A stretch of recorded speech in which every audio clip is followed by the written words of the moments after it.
Well, hello everybody, and welcome to our new church building. Today I wanted to give you a little bit of a sneak peek and a few of the details around our opening coming up in just a few weeks. Who could have imagined that 2020 unfolded the way that it did?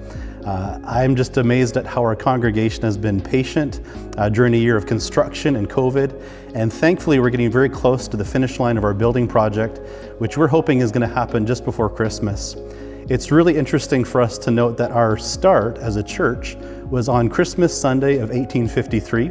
That marked the beginning of our congregation known today as FBC.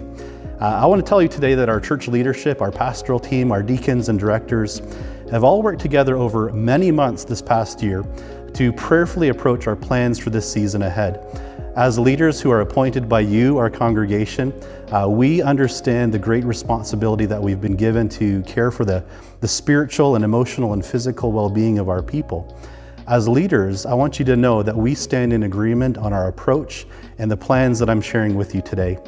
We're eager to let you know these details. I'm happy to share them with you so you can know what to expect and how you can help to make our opening and our startup of in-person services the best that it can be.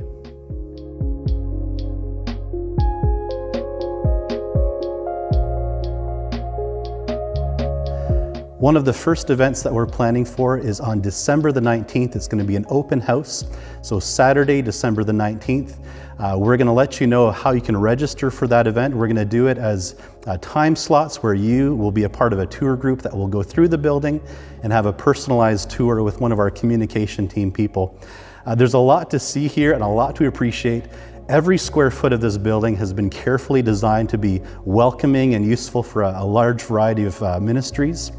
And so our open house will involve you registering for a certain time slot so that you can get your personalized tour of the building with your group of people.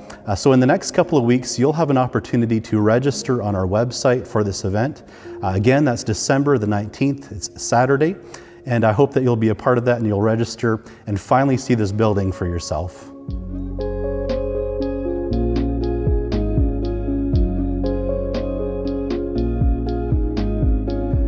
I know that all of us miss the blessing of being together each Sunday for our times of worship. And for many of us, if you're like me, it's always the highlight of my week. So I'm glad to envision being together and worship again with you. Please understand that the following plans that we're going to share with you are temporary plans and will change and adapt going forward. First of all, there's some COVID guidelines. Our board of directors have worked together to develop clear guidelines and procedures in line with Southwestern Public Health. They've also developed a greeting team to make sure that people find their way into and through our building. There's going to be appropriate signage in line with our policy posted throughout our building. And you can go to our church website, www.fbctillsonburg.com, to view this policy in detail so you can be prepared. At this time, I want to let you know that our church leadership has agreed that masks, these little things right here, will be required in our building. Unless you are a person who's designated as a speaker or singer, properly distanced on the stage, or you've got health issues that would prevent the wearing of a mask. We're going to have hand sanitizer and extra disposable masks available for you at each entrance so that we can all be safe and do what we need to do. Registration, this is really important. Dave has developed a registration tool on our website for people to quickly fill out each week to register for the service that they're going to attend. This registration list will be used by our greeting team as each of you enter the building. Let me tell you a bit about our service times. Our building is designed to comfortably hold 290 people. However, currently our allowable building occupancy is now limited to 87 people. That's 30% of our full capacity of 290. With this being the case, for now, we plan to hold 2 Sunday services, one at 9:30 a.m. and the second at 10:30 a.m. Each of these services will be around 45 minutes long, and we want to be clear that this plan is only temporary and based on our current occupancy guidelines. Our goal, my goal, our goal together is to gather our congregation in one service as soon as it's possible.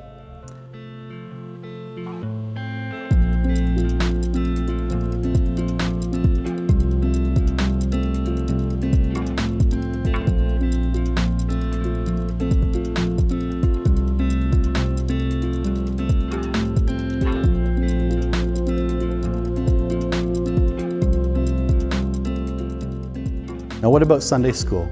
We plan to have nursery and children's programming available during the 10:30 service and adapting it to fit within their current guidelines that we have. Parents are going to drop off their kids at their class as they enter the building, and there will also be an option of providing materials for kids who will stay in the service instead.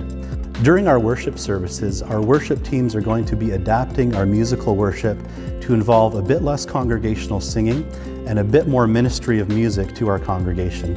I'm looking forward to seeing what we're going to come up with to be a blessing to God and a blessing to each other. We're working on incorporating new and creative worship ideas, including some audio-visual elements that will connect with a wide range of people. Our announcements, instead of being spoken from the front, will be displayed on the lobby and auditorium screens before and after services, along with our weekly email update. We want to make sure that everyone stays informed. Our offering will be received by using specially built drop boxes at the back of the auditorium and our new giving center in the lobby. And a special thanks to Doug Ludwig for building these for us and doing such a great job with it. Our deacons will be adapting how we serve communion to minimize the physical contact that there could be between people. And we want to make the most of that opportunity to still serve communion, but adapt it so that there's no physical contact between people. Now, what about for those who can't make it in person? Well, let me tell you, we've affirmed the value of having a strong online presence as an outreach tool to our community and to connect with those who are unable to attend in person. We're going to be live streaming our 10:30 a.m. service every Sunday online, and we've invested in new equipment to do this with excellence so we can do it really well. And we want to be sure that everyone, whether you come in person or you're at home, that you can join in and have a sense of connection with God and with one another Sunday to Sunday. Now, with all of this being said, I know that these plans may bring out a whole bunch of different responses from each of us. Some of us might be feeling highly cautious as we watch the constant feed of news that we get. And some of us might be resistant to the guidelines that I've just shared with you, feeling like they impose on our personal rights. Let me assure you today, let me just say this from my heart to you. A great deal of prayer, thought, and planning has gone into what our leadership is sharing with you today. Our goal has always been to create an inviting, worshipful, and safe environment for the many people who will gather here. Our goal is that God would be honored in the way that we worship Him and in the way that we care for one another in these very unique times in which we live. I know that each of you hearing this today miss the closeness of our times of fellowship and worship and discipleship with one another, and I so look forward to connecting as a church family with you. Let's keep that in mind as we work together in stepping into the future of our ministry as a church together. I know it goes without saying that this winter ahead, this winter of 2020 and 2021, is likely going to be a challenging season for many people with all the restrictions that we have going on. But I want to tell you today that we're committed to finding ways to keep connected as a church family, while at the same time ensuring a safe environment for everyone. Our pastoral team and care team continue to be available for connection and care with our congregation for calls and visits. Our youth groups are still continuing to meet under Dave's leadership and the CE team. And as we get settled in our new building and get set to start a new year, our pastoral team and deacons are going to keep developing weekly and monthly opportunities for all of us, for every person to connect, for times of discipleship and prayer and fellowship, and maybe even a little bit of fun too in those dark winter months. Our pastoral team, our deacons and our directors want to thank you for the patience, for the faithfulness and the generous support that you've demonstrated through this past year. Taking responsibility for the needs of our whole congregation and the well-being of our community is a big task for us, but it's one that we do with a great deal of love and care.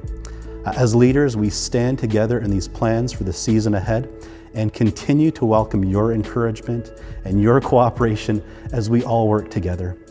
God has been so good to us, and we have so much to look forward to as we journey ahead this Christmas season and into the new year. May God bless you. Thank you for listening to me today. God bless you.